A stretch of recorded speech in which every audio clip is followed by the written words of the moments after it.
Hi, I'm Donna. Nice to meet you. Please come have a chair. So glad you came to join us today. Yes, thank you for having me. Here's a copy of my resume for you I guys. think you better sit over there so you. Is that the better seat? Bruce, you're going to be on the film. Thank you. Mm-hmm. Thank you.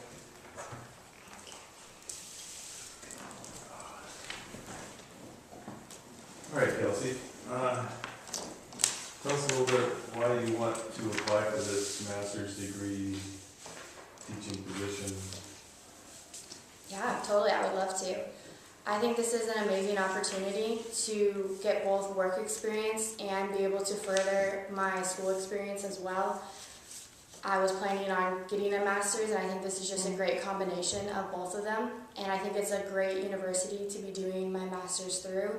I love the three different options that they gave for the master's, and I think it's very applicable to my undergrad, and I think that it is very applicable for what I want to do in the long term. And I think that this experience I think this is just setting me up for success, and I think that I have a lot to bring to the table as well for this program. So I feel like it's just a win-win. I just saw it and I knew that it had me written all over it, so I wanted to make sure I applied for it. Which concentration would you go for? I would that's go offer the three. Right, I would go for the development, the international development. And why would you do that?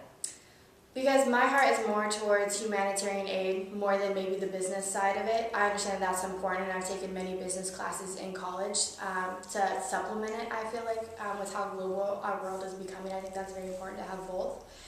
And so I believe, though, that this is going to just really excel me in the different organizations that I want to work for.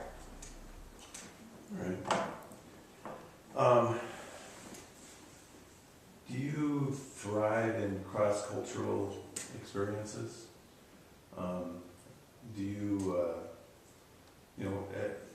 maybe you can just give us an example of how you might approach a cross-cultural experience. Okay, sure.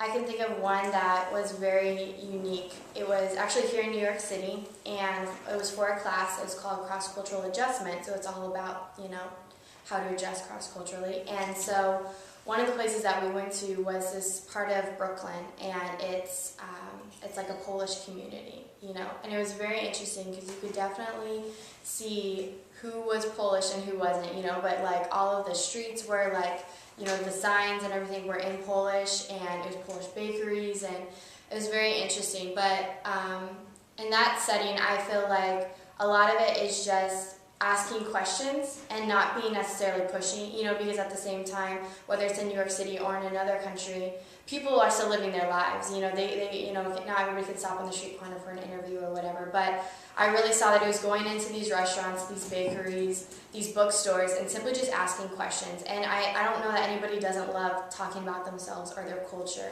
especially when an outsider is very interested. So I think questions was the biggest way that I could really adapt to a culture, listening to the person on the street and hearing what they have to say about whatever's going on in their culture or whatnot. It was also exciting, because you're learning about the culture hands-on, the food, what they like, don't like, and whatnot, and then also being able to build those relationships, which is very important cross-culturally. Okay. You talked a little bit about your undergrad education. You had that experience. How else did your education prepare you for moving into a position like this, where it's both education and working? Yeah, totally. One of the biggest things was that we were required to do an internship for at least 6 weeks overseas. And so that definitely gave me the hands-on experience. It's not just in the book, it's not even just in New York City, where it is a melting pot of culture, and it's a great place to get that first hands-on experience. But that overseas time really just gave you got over that honeymoon experience of maybe being in a new culture and the excitement of it, and then really embracing the culture with, the things that rub you wrong and, and things that you enjoy. And I think that was definitely a very good life experience for being overseas long term, as far as this program would be. And so that really just gave me, maybe took away the fairy tale side of traveling, because my generation loves that. But I think that there's definitely a lot of life that happens, and there's a lot of not so comfortable things that happen. And so I think one of the biggest things that my major prepared me for too was they talked about something called member care, and overseas, making sure that you're taken care of, something that you don't always think about that you're going to need in another culture. But when you're trying to do life and then bringing in all these other things that aren't your normal culture, that's huge, and that's something that needs to be processed. And I think that was probably one of the other bigger takeaways that I knew was going to help me overseas. Your internship was in Romania, right? It was, yes. What was your job description there in Romania? My job description, I can't say that I can formally say what it was. It was more just job shadowing. There were many different ministries and branches within that humanitarian organization. And so I pretty much just went from week to week job shadowing what they did. One of the branches of it is that they work with orphans and help also with the foster program. And so with that, I just came alongside them, saw what the organization does for a week or so, kind of just was able to be in their meetings, and so that was kind of what it was each week, was kind of just picking the director's brains, seeing how it would work and what it would look like to be a part of that organization. This is about teaching, so tell me what you like most about teaching. I think one of the biggest things for me with teaching is I like to see somebody growing. I like to see somebody progressing, and I like to come beside them in that. When I was in high school, I was actually like a teacher's assistant. I went to a small private school, and so I was actually an assistant to the kindergarten class. And so it was, obviously cute. They're the cutest kids. But I remember there was one boy specifically who he had just been adopted from the Philippines, and so he was learning English.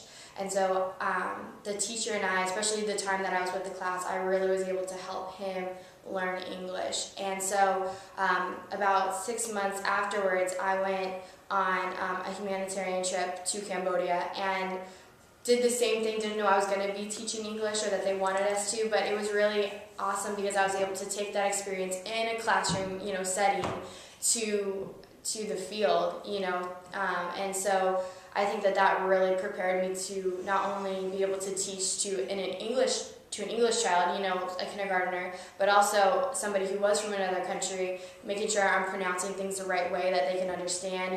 They have a different maybe linguistics, so therefore their mouth or their brain and their mouth don't do the same thing as ours do. So I think that definitely prepared me to do that, which was just a little snippet, which I think was great preparation that will complement this program as well. Okay. Do you have any questions for us?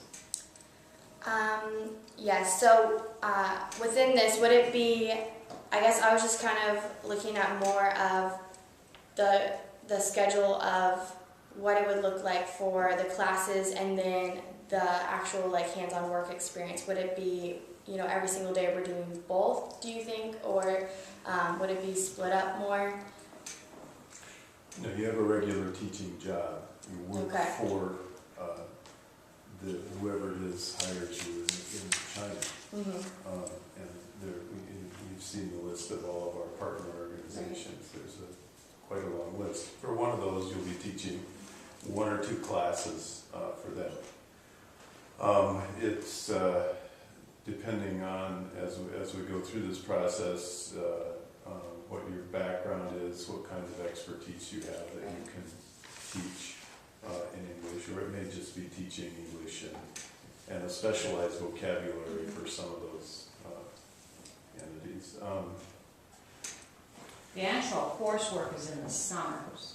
Okay. There's a concentrated coursework in the summer before, the summer after. There is some work that lays into the actual school year, but the focus there is really the employment piece, and there will be projects and things that we'll work on through the actual concentrated coursework is during the summer. Do you guys have maybe people who have gone before this, have done this program before, that I would be able to maybe pick their brains about or contact them? Is that a system that this program has in place maybe that I could, kind of network with them and talk to them about? I think we could probably check with the registrar's office and come up with students who have graduated from the program who might be willing to speak with you on that. We can get back to you on that. Awesome. Yeah, if you look at the website, there's a place there where it says alumni resources, and Okay. you can also check there, and there's some testimonies at that. All right, it's nice to meet you, Kelsey. Thank you We guys for really your enjoyed time. meeting you. Yes, I appreciate it. We'll get back to you. Thank you. I appreciate it.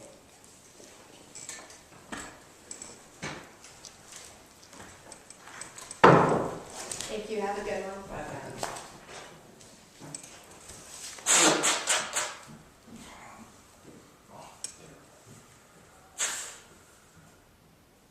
All right, now we're supposed to go through. We've got a grade. Let's Here, check. you-